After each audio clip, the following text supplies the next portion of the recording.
Hey, coucou la famille, ça va? Ah, la lumière. C'est bien la technologie, mais... Bon, alors aujourd'hui, j'ai attrapé un livre et j'avais envie d'en parler avec toi. Ce livre, tu le connais, on en a déjà parlé plein de fois.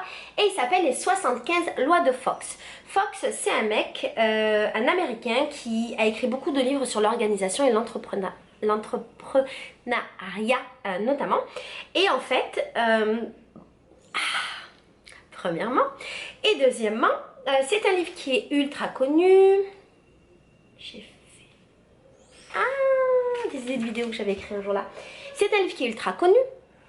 Et c'est un livre qui donne des idées de choses à faire, machin, dans l'entrepreneuriat, des conseils, des trucs comme ça. Et mon idée, c'est de les lire avec toi et d'essayer de voir ce qu'on peut en tirer dans la vie réelle.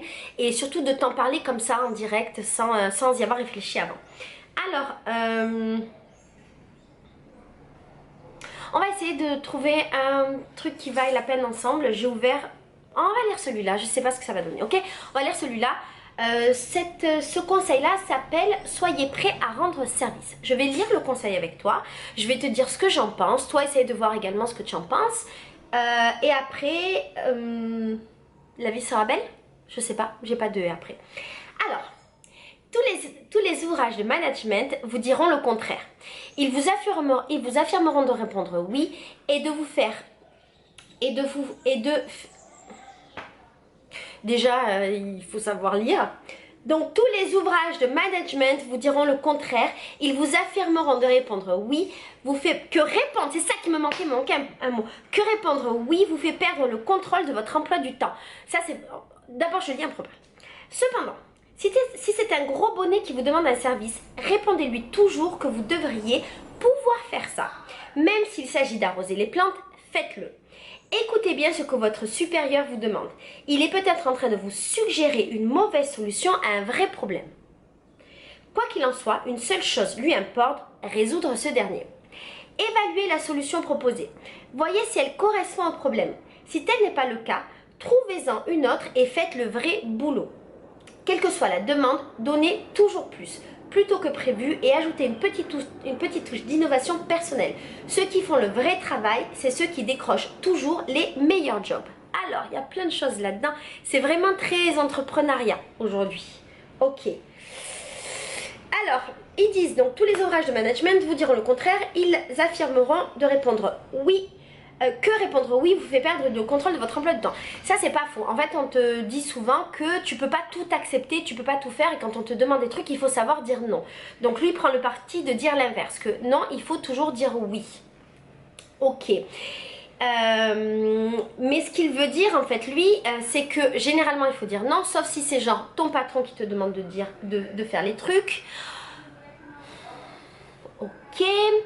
Et en fait, ce qu'il veut dire là-dedans, si je comprends bien, c'est qu'en fait, quand ton patron te demande des petits services, des petits trucs à faire, c'est que si c'est important pour ton patron ou quel supérieur, de toujours le faire, d'être toujours prêt à rendre service pour qu'à la fin, il se souvienne de toi et que tu aies toujours les meilleurs jobs.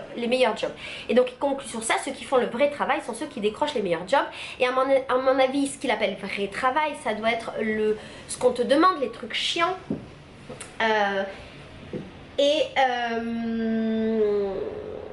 Et en fait, ce qu'il te dit, c'est que même si ton supérieur te demande de faire un truc qui ne va pas résoudre le problème, c'est de faire ce truc-là, mais aussi de résoudre le problème.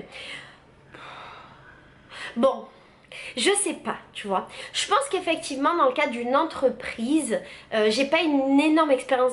Si, j'ai beaucoup travaillé en entreprise, je dis n'importe quoi, mais j'ai plus une expérience de mes entreprises à moi où j'étais la patronne, donc c'est différent. Mais dans le cadre de l'entreprise, effectivement, généralement, quand tu travailles beaucoup, quand tu en fais plus que les autres, quand tu es présent, quand tu rends des services, et ben tu obtiens généralement les postes. Je crois que c'est pas aussi facile que ça et que c'est assez utopique de croire que c'est aussi facile. Je pense qu'on a beaucoup d'exemples et tu dois être en train d'y penser toi aussi, de cas où on a tout donné et c'est pas la personne qui méritait qui a eu le travail, c'est la personne qui peut-être avait des affinités avec le patron, ou la meuf qui était plus bonne, ou le mec qui était plus beau, ou je sais pas, ou la personne qui connaissait quelqu'un qui connaissait le patron. Bref, c'est pas toujours aussi simple. Fox, je suis pas totalement d'accord avec toi. Par contre, je crois que dans la vie, il faut toujours donner le maximum. Donc si on sort du contexte de l'entreprise, parce que on s'en fout, mais je crois que dans la vie, là où il a raison, c'est qu'il faut toujours être prêt à rendre service. que ce soit aux personnes importantes comme aux personnes pas importantes. Moi j'applique ça dans ma vie et je rends toujours service aux gens. Mais je sais dire non, voilà, quand le service que je vais rendre me fait pas du bien, quand c'est compliqué, pas quand c'est compliqué, quand vraiment, quand c'est compliqué c'est bien de le faire parce que c'est très valorisant et c'est bien de rendre service aux gens encore plus quand c'est, quand c'est pas si évident que ça, je trouve que ça donne de la valeur. Mais par contre quand je vois que c'est pas bon pour moi, je dis non. Mais en fait je t'ai fait une vidéo sur le sujet où je t'expliquais qu'avant je disais tout le temps oui et que je me retrouvais dans des situations qui étaient horribles, où je me sentais pas bien, j'étais pas à l'aise, j'avais pas envie et je le faisais quand même et c'était nul pour la personne, pour moi, machin. Donc effectivement c'est bien d'être prêt à rendre service tout le temps mais il faut savoir connaître ses limites. Moi je crois que... non, je pense à un truc, c'est que souvent on me dit oui mais j'ai fait quelque chose de bien. Ah ça me gratte, il y a plein de vidéos, je viens de te dire ça me gratte. Attends, je vais l'enlever. Ah, je peux pas l'enlever. Oh c'est chiant. On me dit souvent oui mais je vais faire ça pour lui mais lui qu'est-ce qu'il a fait pour moi ou qu'est-ce qu'il va faire pour moi, rien. Je vois pas le monde de cette manière là, moi je vois plutôt le monde comme quelque chose de global et comme une énergie globale et je pense que si tu envoies de l'amour, du bien, donc envoyer du bien ça peut être dans le fait de rendre service à une personne, on va dire la personne A. On va donner d'autres noms parce que ABC c'est chiant, on va l'appeler Soleil, voilà. Tu rends un service à Soleil et puis là tu as...